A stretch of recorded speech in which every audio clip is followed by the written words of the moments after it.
Hi there friends and welcome to my new video for Loop Hero. I'm Icon and this video is all about beating the first chapter in this game. So the video will be divided in two portions. First I'll do theory crafting, tips and tricks about the topic, and the second half will be an actual gameplay loop where we kill the first boss together. So first up I want to start talking about the encampment. Of course here I am way over the top with the preparations. What I personally consider as really important, if not vital, to kill the first boss are definitely the kitchen, because the extra healing power is so useful. You will also want to have the herbalist's hut, because potions help a ton, especially against boss fights. The smithy is not really that important. Much more important, in my humble opinion, would be the gymnasium followed by the supply depot. If you can reach the supply depot, it's so worth your effort because it gives you the ability to equip little trinkets which increase your base stats permanently, and it's such a big boon. On the other hand, you can also rely on the cemetery, but the cemetery is only really useful in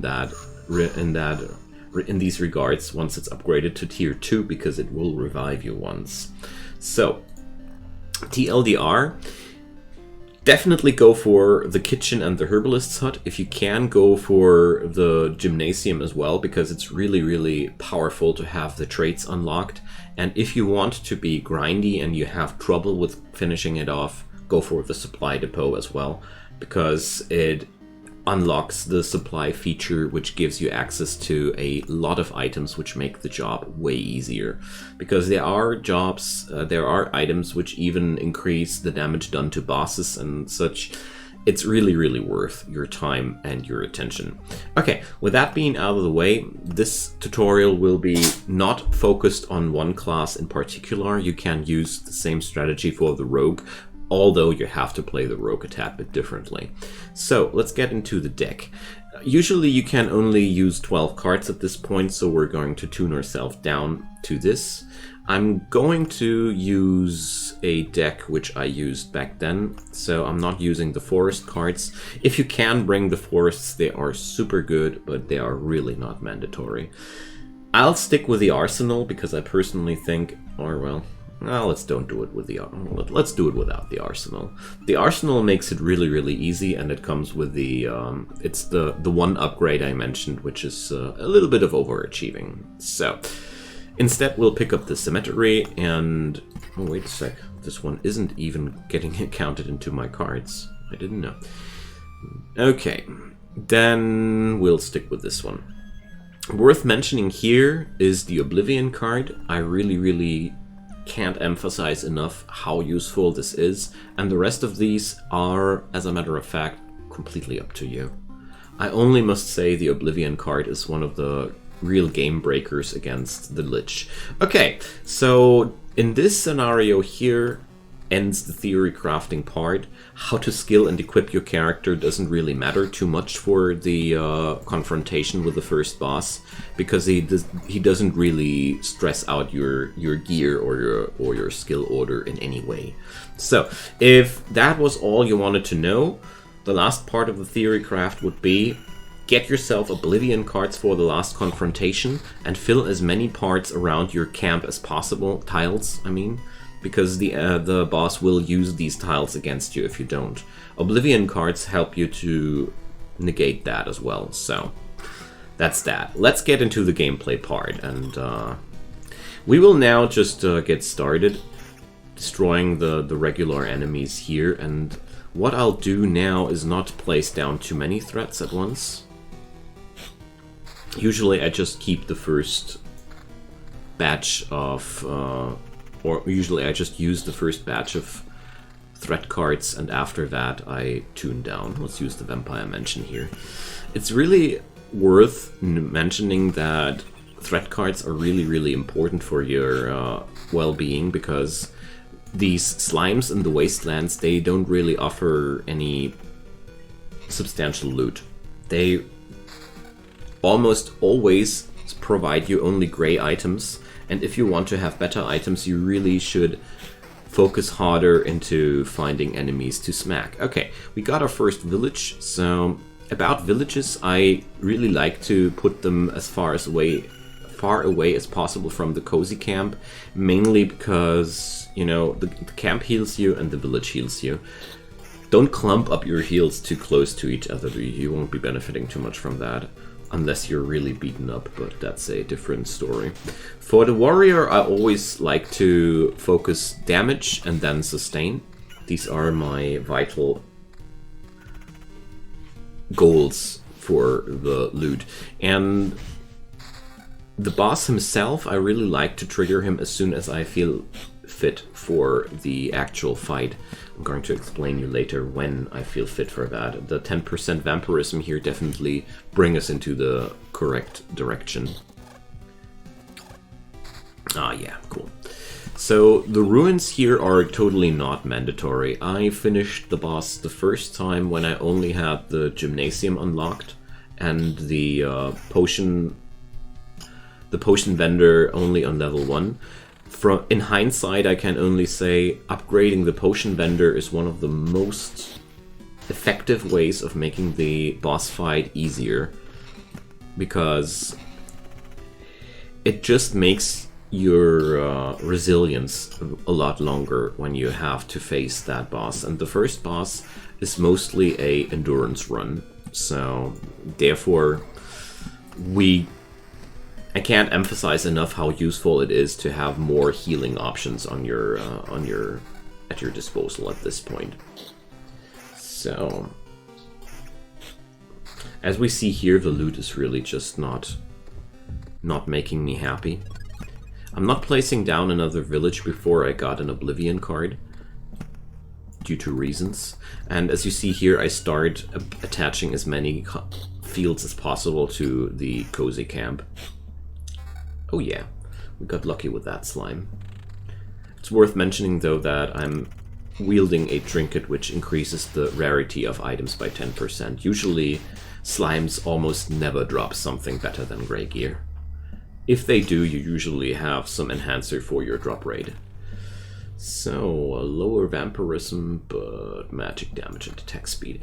The magic damage traits on armor or any gear are really, really good, and I can't recommend them enough, because everything that increases your damage is ultimately good for you. In this game, offense is more often than not the best defense, so I don't want to take that, because the quicker you can kill your enemy, the better. So let's see, what kind of trait do we have? Oh yeah, the Article of Protection. That's one of my favorite traits. It gives you a phantom shield of 65% of your max HP per loop. This makes everything so much easier, in my humble opinion, because this way you're easily able to tank out things a lot more, and most importantly, if you're out of whatever reasons not able to heal yourself completely when you're at the cozy camp, the virtual HP give you more of a breathing room to get there. Very, very strong trait in general, in my opinion, because it makes you less vulnerable to bad gear in general. Okay, that's a good upgrade for the damage.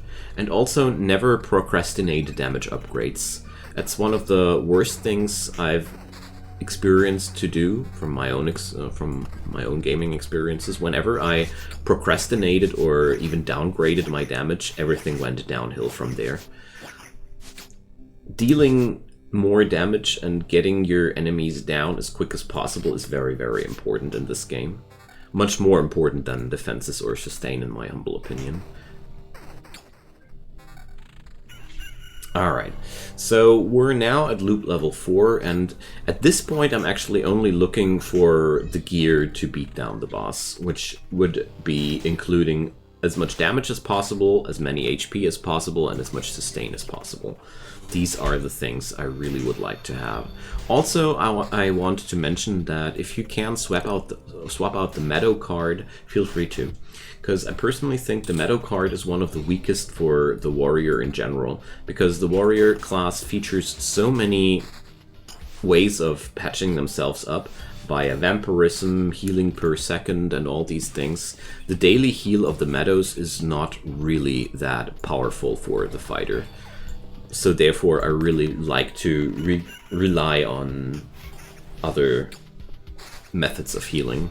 Although I gotta say, I used the meadows a lot before I unlocked other tiles, because, you know, because they are available after all. A lot of things happen because they are available. So at this point you see we're almost healing as much as the enemy slime is dealing damage, which is a very, very good sign. So first Oblivion card dropped and we're halfway there considering the boss. So when you want to summon the boss, I really like to keep a few threat generators always on my hand to spam them when the time is right, while I'm trying to lay down as many of the harmless tiles as possible. Oh, and we looted a sturdy stool. What's that? 0.2 regeneration per second if you already have it, so we definitely should get ourselves some regen per sec back, because right now I don't have any. But one thing at a time. 20% vampirism is also very, very strong. So here's a road lantern. Like I mentioned before, I'm trying to fill as many tiles as possible around the cozy camp. This is rather unintuitive and it's really useful to know because it makes the actual end fight against the first boss that much easier. So here would be some regen per sec, but I won't be swapping out regen per sec against 12% vampirism. Vampirism is a very, very powerful trait on the warrior in general. One good thing though, if you suffer and struggle with getting the first boss done, don't worry too much. The thing is, this game is built up in a way that the longer you grind and the more stuff you unlock, the easier the actual confrontation gets. So if it beats you, just keep going until you got the necessary tools to deal with it. So with the battlefield here, we have pretty much nailed down all we need. Alright, good stuff. So from this point on, I'm only looking for the necessary gear and the necessary tiles to summon the boss. So as you see here on the meter, we're pretty far away from getting it done, but at the same time, we are on a good way. The only thing I really consider lackluster at this point is my equipment, so let's just get there. Okay, we got a new trait, and the Shield Master trait is also one of my favorites. It gives you a 10% chance of a stun on the enemy, and I love stun chances, because stun chances are also a way of negating damage. The bandit camp is right now not that dangerous, but in the higher difficulty levels, I would completely shut it down as soon as it shows up, because right now bandits are only a nuisance, but in higher difficulty levels they develop skills which at least make them, for me, a absolute no-go. So let's take down these monsters and place down more tiles. So as you see here, most of the time I keep on full HP against the enemies, and that's always a very, very good indicator that you are already quite able to rush towards the boss. If the enemies can't really touch you and can't really hurt you, you're in a good way. Here, the high amount of vampirism definitely does a ton for us. There we go. So if you ask yourself when is a good time to attack the boss, a good time to attack the boss is when exactly that happens, what's happening here, that your enemies are almost not wounding you at all, and your kill speed is still quite okay. These vampirism rings are really a godsend. Okay, so we're now almost there. Good stuff. Now, regen per second, attack speed, yeah. Well, yeah, I'll take that. Alright. Also keep in mind that with this game, no run is the same. every run is kind of like different, and not every run is ideal to tackle down the boss. But the more things you unlock, the more likely it gets for you to get the necessary preparations every time. That's basically what happens, what's worth mentioning there. The 30% vampirism are, by the way, what's carrying me here mostly. So right here, these enemies were actually healing me more than they were damaging me. And now we're at 42% vampirism. So basically, that's the point where I can only say summon the boss as quick as possible, because he only becomes stronger the longer the run goes. And with that kind of gear, well, the ring could be better. But 18% vampirism are just insane. All right. So we're now going to wait until we get closer to the camp, but it's looking good if you ask me. I have high hopes that we will be summoning the boss next. Alright, you'll need a lot of cards for if you want to do it like I do here on your hand to make it happen. But luckily the slimes are providing me constantly new sources of cards, so there should be not too much of a trouble here to summon the boss afterwards. So, very excited, because this is a magnificent example of how you can rush down the boss quite easy. Okay, now I'm going to place down a few more villages here, because they are not hurting me directly.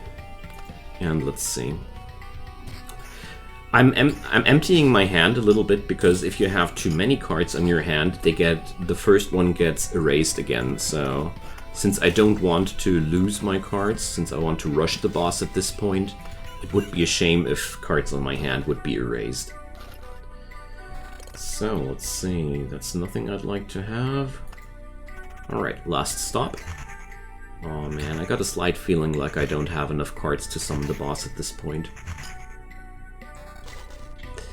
Anywho, let's try it. Maybe we get lucky here. And the thing is, even if I don't have... yeah, I don't have enough, sadly. But with that fighting power here, it won't be any problem to run yet another loop. So... alright. Sadly, we have to take yet another go, but it will be a good opportunity to demonstrate a little bit more how these boss mechanics work. Now, well, let's take that. A higher defense ain't bad at all. Alright, so with a little more luck, we would have been already able to summon the boss at this point. Sadly, we weren't that lucky, so, well... alright. So with that now happening, you see now the boss is spawning. And he had only one field left which he could transform. The boss transforms all the squares into the Lich's Palace. Each square of Lich's Palace increases his HP and his damage by 5%. So if you would be completely unprepared, that would make 8 fields, making 40% more HP and 40% more damage. Gotta say, that's not a nice experience. So, therefore, these preparations here, kind of like this run cheesed out the Lich's fighting power like as much as I was able to. But I mean, it was meant as an example, so I'm quite happy with how we're dealing here. And as you see here still, even at this point, my enemies are not even able to scratch me. And I'm emphasizing this one more time because I think this is one of the best ways of seeing if you're fit to take down the boss or not. If the monsters on the loop don't hurt you anymore, usually you're good to go. That's just the gist of it. Alright. At this point, I'm noticing that my damage is a little bit has slowed down a little bit, so we're going to equip one of those. Even though it reduces my vampirism, but it doesn't really matter to have a little bit of a reduced vampirism if you have just more damage. It negates pretty much everything at this point. Alright. So, I'm gonna pause the video for a sec until we have reached the boss. So, now we are back on track, and after slaying all these monsters, I am at full HP. Sadly, my potions aren't full. We're at 34% vampirism, and let's get started. The boss himself is not that hard at all. He just features a lot of HP and a quite strong auto attack. But apart from that, there's really not much on that about that boss to talk about. As you see here, it's about 138 damage per blow. The virtual HP bar is so strong because before we even start to deplete the virtual HP, we already got like 50% of this guy's HP down. So even if you're not that lucky, you see here the regen kicks in, we got potions, and with all these things, it is not that hard to kill that guy if you are prepared correctly. So, I hope that was kind of helpful for you. I hope you guys enjoyed the run, and feel free to drop me a comment down below. If you have any questions, feel free to ask away. If there's anything you think I left out or a very, very good piece of strategy to mention, feel free to go for it. Also, I want to lose 3 words about the Rogue. The Rogue has a very similar setup, but the Rogue focuses way more on blunt direct damage and trying to topple over your enemy as quick as possible. With the Rogue, keep in mind that your evasion rating is your survivability, mostly. So, and of course, a like would be really, really helpful if you enjoyed the content. Of course, you can also check out my channel, subscribe if you want to check out more of that content and stay informed. I'd be very, very happy if you did so. Anywho, catch you guys next time, and I hope you're going to enjoy the game. Bye bye!